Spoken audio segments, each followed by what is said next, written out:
Ladies and gentlemen, welcome back. Thank you all for hopping aboard with the captain for another video. In this one, very sad story to report on. An LA County Sheriff's deputy by the name of Ryan Clinkunbroomer was ambushed and killed, basically assassinated on this past September 18th, 2023. Happened in Palmdale, which is about 60 miles north of Los Angeles. Now, oh man, let me bring up this article. Rest in peace to the deputy who was just sitting in his car, okay, minding his own business when the individual that has been arrested pulled up apparently and fired shots, ending this deputy's life. Now let's listen to the CNN report on this. Los Angeles County is offering a $250,000 reward for any information as to the shooting of Sheriff's Deputy Ryan Clinkunbroomer. He was shot and he was killed inside his patrol car on Saturday. Officials say they believe he was potentially targeted and ambushed. Our Camilla Bernal is following all of this from LA.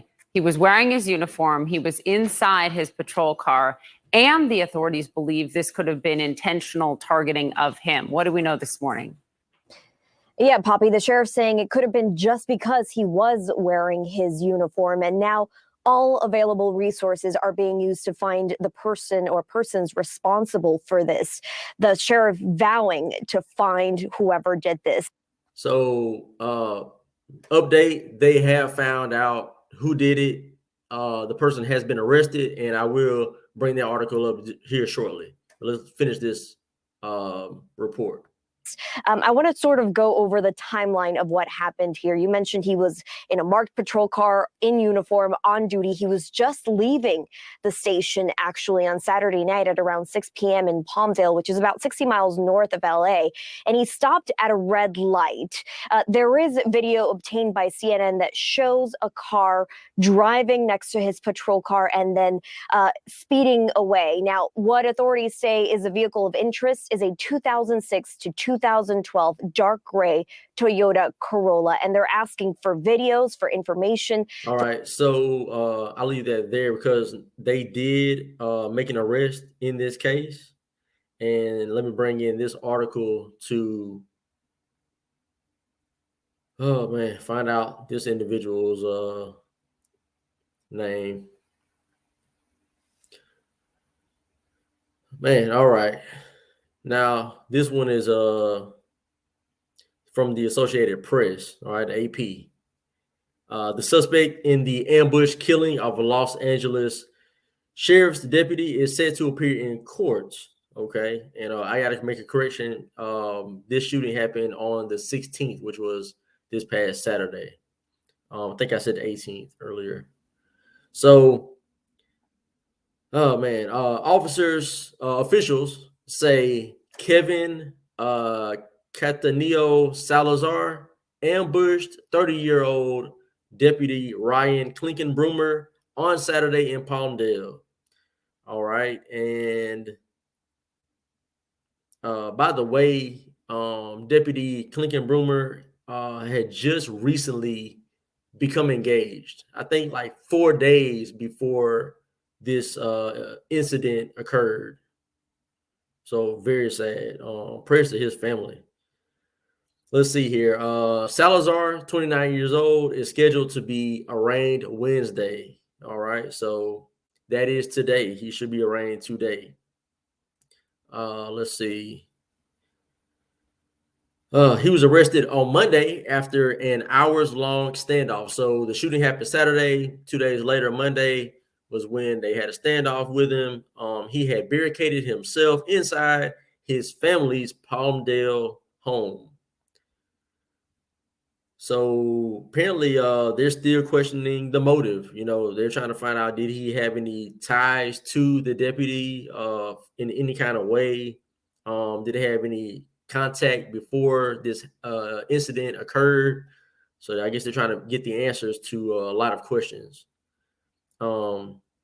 Very, very, very sad situation. The mother of the arrested, she said, "My son is mentally ill And if he did something, he wasn't in his full mental capacity. All right. So her name is Marley Salazar. She told the Times that she didn't know her son owned a gun, but she was told by detectives that he had legally purchased a weapon that was used in the attack. It was not clear when he bought the firearm. And by the way, he's 29 years old. So, I don't know what his mental issue is. I mean, clearly, if you could pull up to the side of a police officer and open fire in cold blood just to inflict harm and take his life, clearly, there's an evil within you that, of course, it's gonna present itself as a mental illness, right? But that's complete evil right there.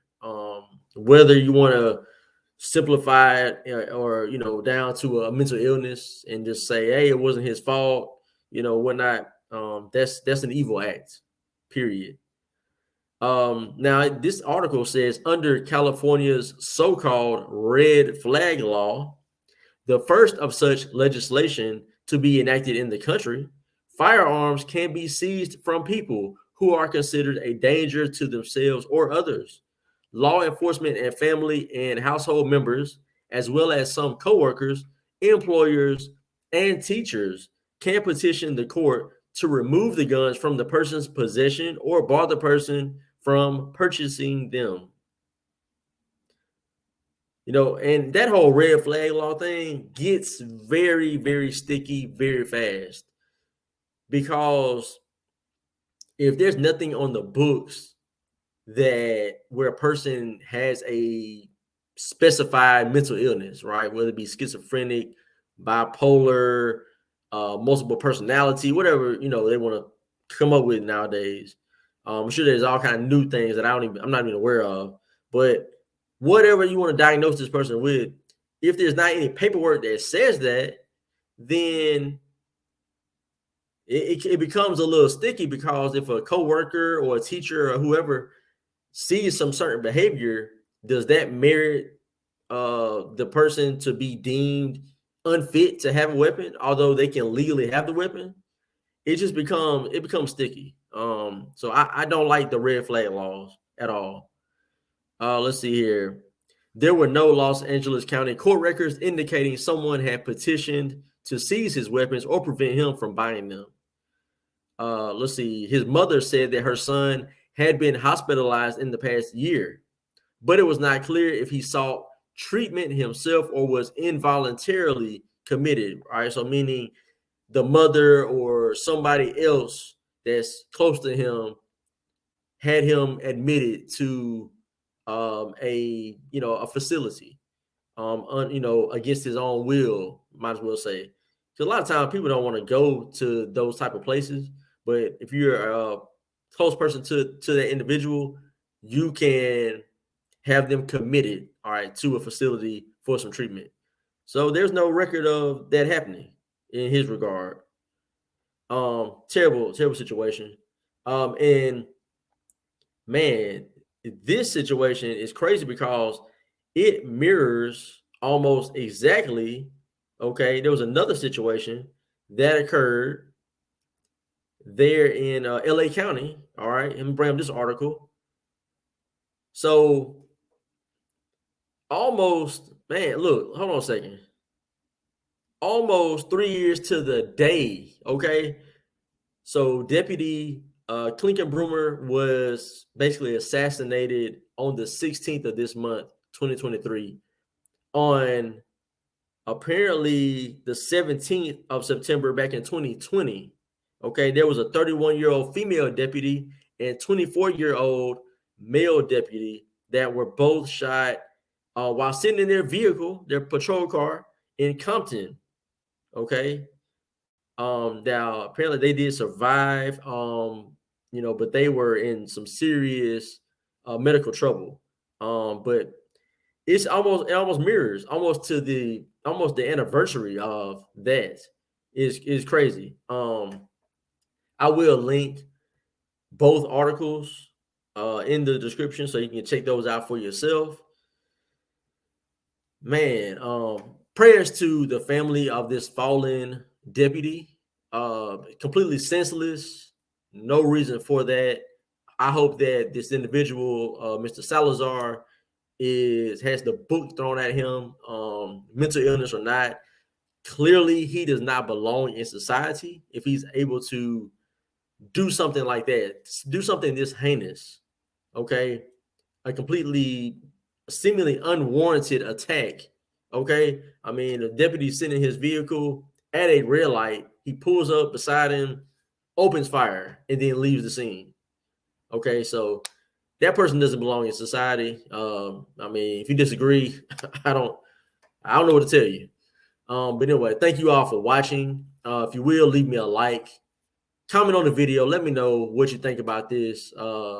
Share the video with a friend, and of course, hit that subscribe. Thank you all for hopping aboard with me for another video. This was the Captain's Quarters Show. I was your host, L. Milliner, the Captain. Until next time, I am